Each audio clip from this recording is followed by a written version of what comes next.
जिन जी गुंदीअ में दाणा तिन जा चरिया बि सियाणा।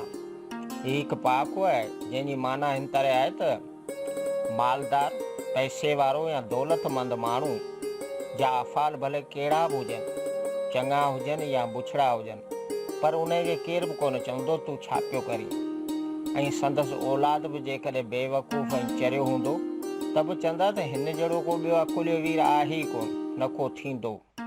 जीअं चवंदा आहिनि त अमीरी टिट बि खस्तूरी।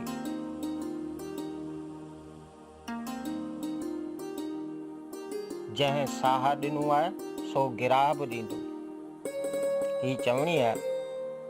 जीअं चवंदा आहिनि त अलाह साईं हर कंहिंखे उन जे रिज़क़ रसाइण जो वाइदो कयो आहे। अलाह साईं जेको इंसान खे ज़िंदा रखे थो उहो उनखे रोज़ी रिज़क़ बि ॾींदो।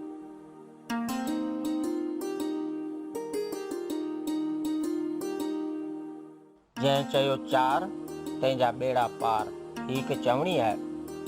ही चवणी मूं अक्सर करे दीनी जलसनि में आलमनि खां ऐं मुफ़्तिन खां ॿुधी आहे। हिन चवणी मां ज़ाहिर आहे त जंहिं रसूल करीम सलम जिन जे चइनि यारनि खे तस्लीम कयो उन जूं हाजतूं पूरियूं थींदियूं ऐं उन जा ॿेड़ा पार थींदा, कामयाबु थींदो।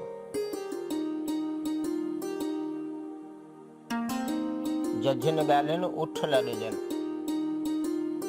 ही हिकु पहाको आहे जंहिंजो मतिलबु इन तरह आहे त अगरि को कमु या को फ़ैसिलो कोन कबो, रुॻो पे ॻाल्हियूं कबियूं ऐं एतिरियूं ॻाल्हियूं कबियूं जेके उठ खणनि, त उन्हनि मां छा हासिलु थींदो, कहिड़ो फ़ाइदो मिलंदो। मतिलबु त ठलियुनि ॻाल्हियुनि करण मां को बि फ़ाइदो कोन थींदो, बल्कि फ़ाइदो तॾहिं थींदो जॾहिं उन्हनि ॻाल्हियुनि ते अमल बि करे ॾेखारिबो, त पोइ उन मां नतीजो सुठो निकिरंदो ऐं ज़रूरु को न को फ़ाइदो मिलंदो।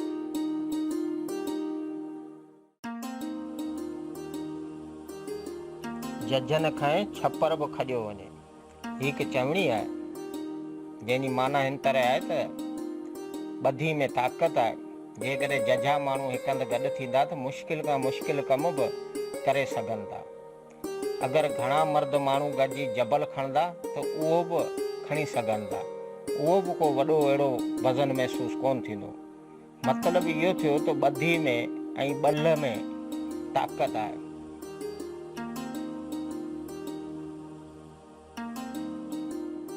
जंहिं वेठे न ॾिठो सो बीहंदे छा ॾिसंदो।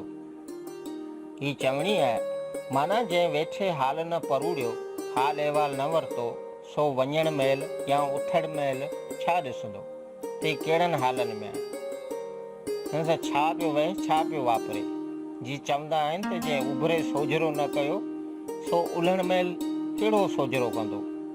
मतिलबु ॻाल्हि वक़्त जी आहे त वक़्त सर हर हाल पुछणु घुरिजे, ॾिसणु घुरिजे, जांचणु घुरिजे, पुछा ॻाछा करणु घुरिजे, पोइ मुकमल मालूमात मिली सघंदी आहे।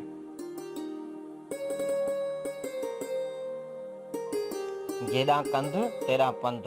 ही बि हिकु चवणी आहे। मतिलबु जंहिं तरफ़ माण्हू जो मोह या कंध हूंदो, जंहिं तरफ़ रुख हूंदो, ओॾां ई माण्हू पंध कंदो या हलंदो। ॻाल्हि सिधी पई आहे, हिन में को बि वट सट कोन्हे।